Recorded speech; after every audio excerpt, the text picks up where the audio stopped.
Psicopatia. Uma perspectiva psicanalítica profunda. O enigma da psicopatia. A psicopatia representa um dos fenômenos mais intrigantes e perturbadores da psicologia humana. Quando observamos um indivíduo psicopata, nos deparamos com alguém que aparentemente possui todas as capacidades cognitivas preservadas, muitas vezes com inteligência acima da média, mas que demonstra uma ausência profunda de elementos que consideramos essencialmente humanos: empatia, remorso, culpa e vínculos afetivos genuínos. A psicanálise, desde Freud até os estudos contemporâneos, tem buscado compreender esse fenômeno não apenas como uma anomalia neurológica, mas como uma estruturação particular da psique humana. Este estudo pretende explorar as origens, o desenvolvimento e a manifestação da psicopatia através das lentes da teoria psicanalítica. Parte 1. Nasce-se ou torna-se psicopata? O debate natureza versus criação. Esta é talvez a questão mais fundamental quando falamos de psicopatia. A resposta psicanalítica, como em muitos aspectos da teoria, não é simples nem binária. A perspectiva biológica é integrada. Estudos neurocientíficos contemporâneos identificaram diferenças estruturais no cérebro de psicopatas, particularmente na amígdala e no córtex pré-frontal, regiões associadas ao processamento emocional e ao controle de impulsos. Há evidências de componentes genéticos que predispõem certos indivíduos a desenvolver traços psicopáticos. No entanto, a psicanálise nos ensina que ter uma predisposição não é o mesmo que ter um destino selado. A constituição biológica oferece um terreno, mas é a história relacional que determinará o que crescerá nesse solo. O papel crucial do ambiente primário. Do ponto de vista psicanalítico, os primeiros anos de vida são absolutamente determinantes. O bebê humano nasce em estado de desamparo completo, dependente não apenas de cuidados físicos, mas fundamentalmente de investimento libidinal, ou seja, de amor, atenção e reconhecimento. Donald Winnicott, psicanalista inglês, desenvolveu o conceito de mãe suficientemente boa, uma figura materna capaz de se adaptar às necessidades do bebê, criando um ambiente facilitador para o desenvolvimento emocional. Quando esse ambiente falha de forma significativa e repetida, as consequências podem ser devastadoras. A formação do psiquismo nos primeiros anos. O espelho materno e a constituição do self. Winnicott também nos apresentou a ideia do rosto materno como espelho. O bebê olha para o rosto da mãe e, nesse olhar, encontra a si mesmo. A mãe que olha com amor e reconhecimento diz ao bebê: você existe, você importa, você é amado. Para o futuro psicopata, esse espelho frequentemente está ausente, distorcido ou é aterrorizante. Pode ser uma mãe deprimida que não consegue investir libidinalmente no filho, um cuidador abusivo que transforma o ambiente em campo de terror, ou uma negligência profunda que deixa o bebê em estado de desamparo psíquico prolongado. O trauma precoce e a desintegração. René Spitz documentou os efeitos devastadores da privação afetiva em bebês institucionalizados, cunhando o termo hospitalismo. Bebês privados de contato humano significativo apresentavam não apenas atrasos no desenvolvimento, mas uma espécie de morte psíquica, o que ele chamou de depressão anaclítica. No caso da psicopatia, especulamos que há uma experiência similar de abandono emocional, mas com uma diferença crucial: o indivíduo não colapsa na depressão, mas desenvolve uma estrutura defensiva maciça que envolve a negação completa da necessidade do outro. A estruturação psíquica do psicopata. A falha na formação do superego. Freud nos apresentou a estrutura tripartite da personalidade: id, ego e superego. O superego é a instância moral da psique, formado através da internalização das figuras parentais e das normas sociais. O processo normal de formação do superego. Durante o complexo de Édipo, aproximadamente dos 3 aos 6 anos, a criança resolve seus conflitos libidinais através da identificação com a figura parental do mesmo sexo, internalizando suas regras e valores. Esse processo cria a voz interna que nos guia moralmente, a consciência e o senso de culpa. A anomalia no psicopata. No psicopata, esse processo é fundamentalmente comprometido. Várias hipóteses psicanalíticas tentam explicar isso. Ausência de objeto internalizável.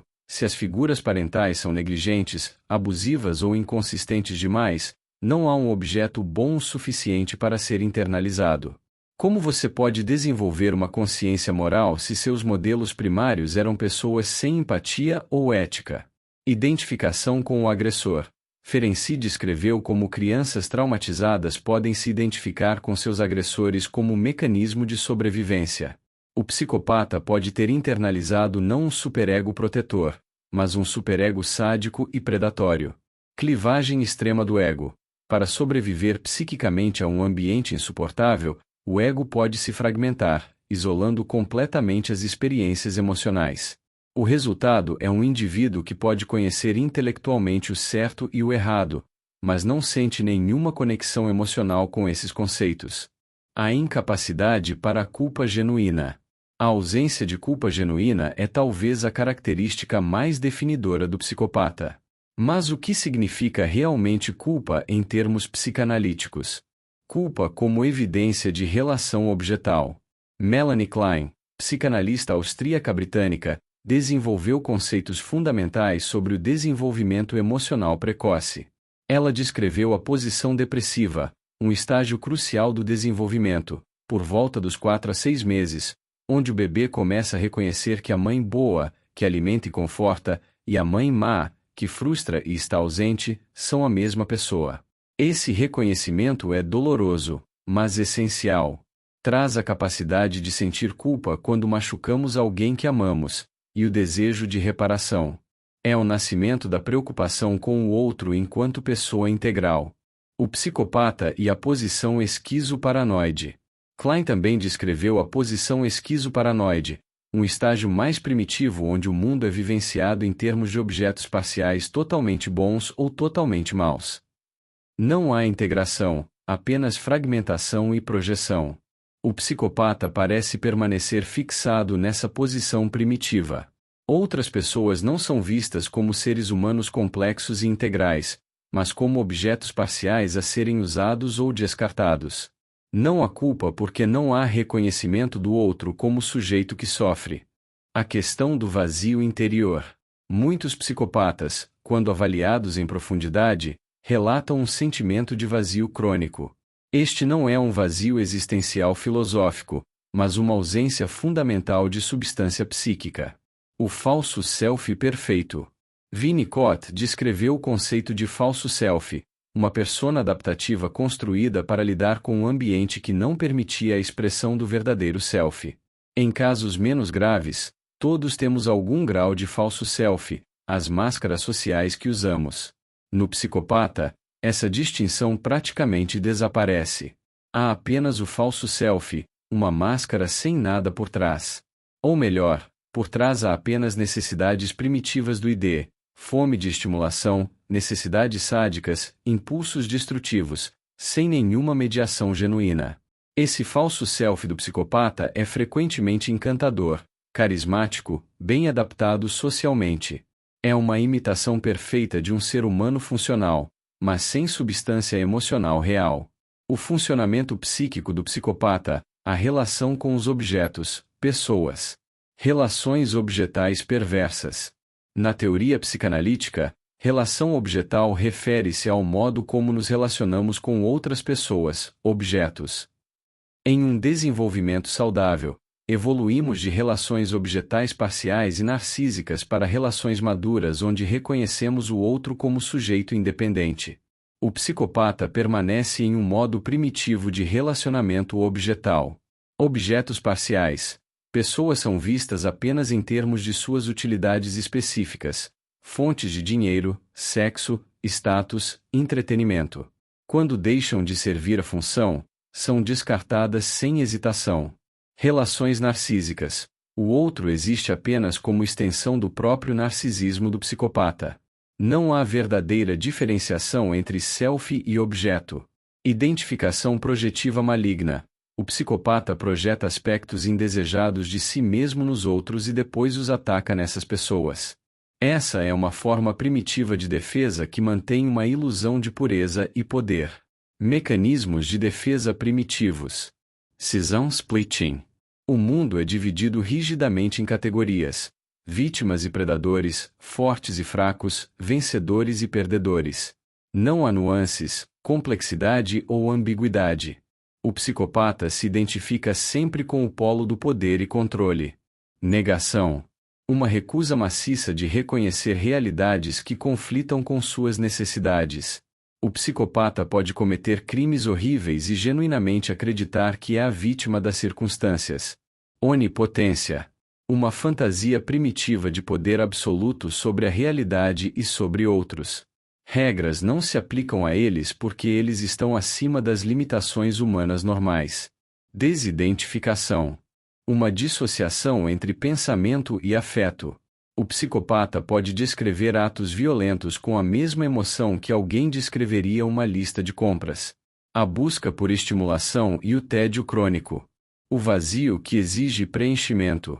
Sem uma vida interior rica, sem fantasias criativas, sem reverberações emocionais, sem reflexão genuína, o psicopata experiencia um tédio profundo e intolerável. Isso gera uma necessidade constante de estimulação externa cada vez mais intensa. Isso explica por que muitos psicopatas se envolvem em comportamentos de risco, não apenas pela falta de medo, mas pela necessidade desesperada de sentir algo, de saber que estão vivos. A adicção ao poder e controle. Se há algo que o psicopata sente intensamente, é o prazer do poder e controle sobre outros.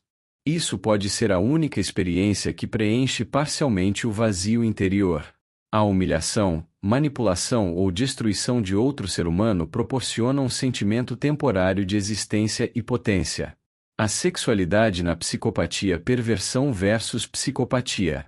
É importante distinguir entre estrutura perversa e psicopatia, embora possam se sobrepor. A estrutura perversa clássica. Na perversão clássica, no sentido psicanalítico, não moral, há uma recusa da castração simbólica e da lei paterna. O perverso sabe da lei, mas a desmente. Há ainda algum nível de relação objetal, ainda que distorcida. A sexualidade psicopática. Na psicopatia, a sexualidade é ainda mais desprovida de investimento objetal genuíno.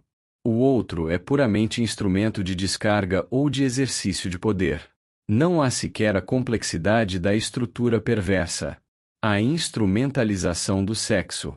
Sexo como ferramenta de controle. O psicopata utiliza a sexualidade estrategicamente, para seduzir, manipular, degradar ou controlar. Pode haver promiscuidade não por desejo intenso, mas por tédio, por colecionar conquistas, ou simplesmente porque é possível. Ausência de intimidade real. Mesmo em relacionamentos de longa duração, o psicopata não experimenta intimidade emocional genuína. O sexo é mecânico, dissociado de afeto ou vulnerabilidade. A psicopatia e a sociedade, máscara da sanidade. Hervey Cleckley, psiquiatra americano, cunhou o termo máscara da sanidade em seu livro seminal de 1941. Essa expressão captura perfeitamente a capacidade do psicopata de imitar comportamento normal e até excepcional. O mimetismo social perfeito. O psicopata é um observador astuto do comportamento humano. Como não está distraído por emoções genuínas, pode dedicar toda sua capacidade cognitiva a estudar e reproduzir comportamentos socialmente adequados. Eles aprendem as regras do jogo social não porque as internalizaram moralmente, mas como um jogador de xadrez aprende movimentos estratégicos. Sabem qual emoção devem fingir em cada situação, qual resposta é esperada, como manipular percepções. Psicopatas no poder. Psicopatia corporativa. Estudos sugerem uma prevalência aumentada de traços psicopáticos em posições de liderança corporativa. Isso não é coincidência. As características psicopáticas, ausência de culpa, manipulação sem remorso, charme superficial, foco implacável em objetivos, podem ser vantajosas em ambientes competitivos.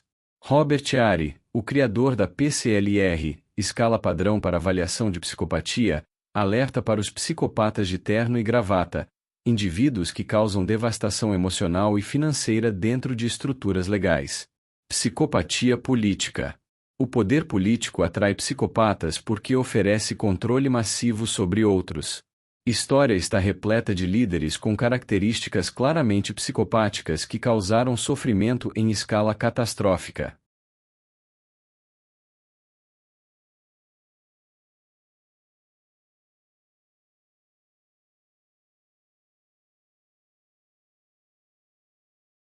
A questão do tratamento, o dilema terapêutico. Esta é talvez a questão mais desafiadora. Pode-se tratar psicopatia? O problema fundamental. A psicoterapia, incluindo a psicanálise, depende de certos pré-requisitos. Capacidade de formar aliança terapêutica, motivação para mudança, capacidade de insight, sofrimento psíquico que motiva a busca por ajuda. O psicopata tipicamente não possui nenhum desses elementos. Eles não sofrem com sua condição, os outros sofrem. Não buscam mudança genuína, buscam manipular o terapeuta ou evitar consequências legais. A psicoterapia como ferramenta de aprimoramento. Um risco real é que a terapia possa, inadvertidamente, tornar o psicopata mais habilidoso em sua manipulação. Ao aprender sobre psicologia humana e dinâmicas relacionais, ele adquire mais ferramentas para explorar outros. Possibilidades de intervenção. Intervenções precoces. Há muito mais esperança em intervenções com crianças que apresentam traços psicopáticos incipientes, crueldade com animais, ausência de empatia, comportamento manipulativo precoce. Com intervenção intensiva e adequada, podem desenvolver algumas capacidades de conexão emocional. Contenção e manejo. Para psicopatas adultos, especialmente aqueles que cometeram crimes, o foco pode não ser cura, mas contenção e manejo de riscos. Isso é honesto e pragmático, ainda que tragicamente limitado. Micromudanças possíveis. Alguns terapeutas relatam que, em casos raros, psicopatas podem desenvolver algo como pseudo-empatia cognitiva, uma capacidade calculada de considerar perspectivas alheias não por genuína preocupação, mas por entender que isso serve seus interesses a longo prazo. Parte 7. Reflexões éticas e filosóficas à humanidade do psicopata. Esta questão nos coloca em território filosoficamente difícil. O psicopata é plenamente humano? Do ponto de vista biológico. Obviamente sim. São Homo sapiens com toda a constituição genética da espécie. Do ponto de vista psicanalítico, a questão é mais complexa. Se definimos humanidade pela capacidade de relação objetal madura, empatia, simbolização e vida interior rica, então o psicopata representa uma forma reduzida ou empobrecida de humanidade. Não se trata de julgamento moral, mas de reconhecimento de uma ausência fundamental. Como um cego não experiencia cor, o psicopata não experiencia conexão humana genuína. Responsabilidade e livre-arbítrio. O dilema legal e moral. Se o psicopata tem uma constituição neurológica e psíquica que o impede de sentir empatia ou culpa, é justo responsabilizá-lo por seus atos? A perspectiva psicanalítica. A psicanálise reconhece que muito de nosso funcionamento é inconsciente e determinado por forças além de nosso controle consciente. No entanto, isso não elimina a responsabilidade, transforma nossa compreensão dela. O psicopata pode não ter escolhido sua estruturação psíquica, mas suas ações têm consequências reais e devastadoras. A sociedade tem o direito e o dever de se proteger. A questão da prevenção. Identificação precoce de riscos. Podemos identificar crianças em risco sem estigmatizá-las ou criar profecias autorrealizáveis? Esta é uma questão ética complexa.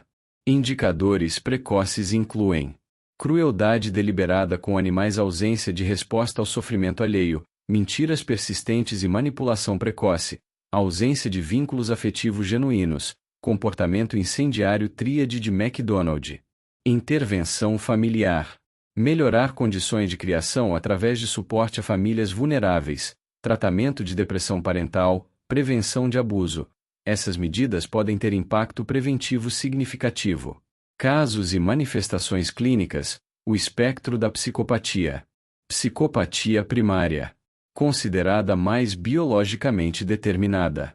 Indivíduos com baixo medo, baixa ansiedade e ausência aparente de aprendizado através de punição. Frequentemente inteligentes e calculistas. Psicopatia secundária. Mais relacionada a trauma e ambiente adverso. Pode haver mais impulsividade e reatividade emocional, especialmente raiva, embora ainda com déficits de empatia. Manifestações ao longo da vida. Infância. Crueldade com animais ou crianças menores, mentiras frequentes e manipulação, ausência de remorso quando confrontado comportamento desafiador extremo, encanto superficial já presente, começar incêndios, em casos mais graves. Adolescência. Violações graves de regras sociais, promiscuidade sem discriminação, uso instrumental de relacionamentos, comportamento criminoso, variado ausência de planos realistas para o futuro, irresponsabilidade consistente. Vida adulta. Padrão de relacionamentos superficiais e exploradores, histórico profissional, instável, ou sucesso através de manipulação. Possível envolvimento em crimes variados múltiplos, relacionamentos conjugais fracassados, incapacidade de aprender com consequências, possível escalada para violência grave. Arte 9. A dinâmica nas relações interpessoais. O ciclo de idealização e descarte. Fase de idealização, love bombing. Inicialmente, o psicopata pode parecer o parceiro, amigo ou colega perfeito. Demonstra atenção intensa, charme excepcional, aparente compreensão profunda. Isso não é amor ou conexão genuína, é uma estratégia de captura. Fase de desvalorização. Uma vez que a presa está emocionalmente investida, começa a desvalorização. Críticas sutis, erosão da autoestima, gaslighting, fazer a vítima duvidar de sua percepção da realidade. Fase de descarte. Quando o psicopata extraiu tudo o que queria ou simplesmente se entediou, há um descarte frio e frequentemente cruel. A vítima é deixada confusa, questionando sua própria sanidade. O gaslighting como ferramenta preferencial. O gaslighting, fazer alguém duvidar de suas próprias percepções e sanidade, é particularmente eficaz para psicopatas porque estabelece controle psicológico profundo, impede que a vítima confie em seus próprios instintos, cria dependência do psicopata como fonte de realidade, isola a vítima de outros que poderiam validar suas percepções, o impacto nas vítimas. Trauma complexo. Relacionamentos com psicopatas deixam cicatrizes profundas. Vítimas frequentemente desenvolvem TEPT complexo, dificuldade em confiar novamente, questionamento persistente de sua própria percepção, vergonha profunda por terem sido enganadas, depressão e ansiedade. Revitimização. Tragicamente, vítimas de psicopatas frequentemente se tornam alvos repetidos, porque o trauma inicial as torna vulneráveis a padrões similares. Perspectivas psicanalíticas contemporâneas. Otto Kerberg e a organização Borderline. Otto Kerberg, psicanalista contemporâneo, propôs que a psicopatia pode ser compreendida dentro de uma organização de personalidade borderline, mas no polo mais grave do espectro. Características compartilhadas. Identidade difusa, mecanismos de defesa primitivos, teste de realidade, parcialmente, preservado. Diferenças cruciais. No borderline, causa emocional e medo de abandono; no psicopata, frieza emocional e uso instrumental de outros, teoria do apego e psicopatia. John Bowlby desenvolveu a teoria do apego, explicando como os vínculos iniciais moldam nossa capacidade de relacionamento ao longo da vida. Apego desorganizado como precursor. Pesquisas sugerem que crianças com apego desorganizado, resultante de cuidadores assustadores ou assustados, têm risco aumentado para a psicopatia. Nesse padrão, o bebê não tem estratégia coerente para buscar conforto. A própria fonte de segurança é também fonte de terror. Falha no sistema de apego. No psicopata, o sistema de apego parece fundamentalmente comprometido ou desativado. Não há busca genuína por proximidade, não há distres na separação, não há uso do outro como base segura. Neurobiologia e psicanálise integradas. A virada neuropsicanalítica. Pesquisas contemporâneas estão integrando neurociência e psicanálise. Descobertas sobre déficits na amígdala e córtex pré-frontal ajudam a explicar mecanicamente o que a psicanálise observou clinicamente.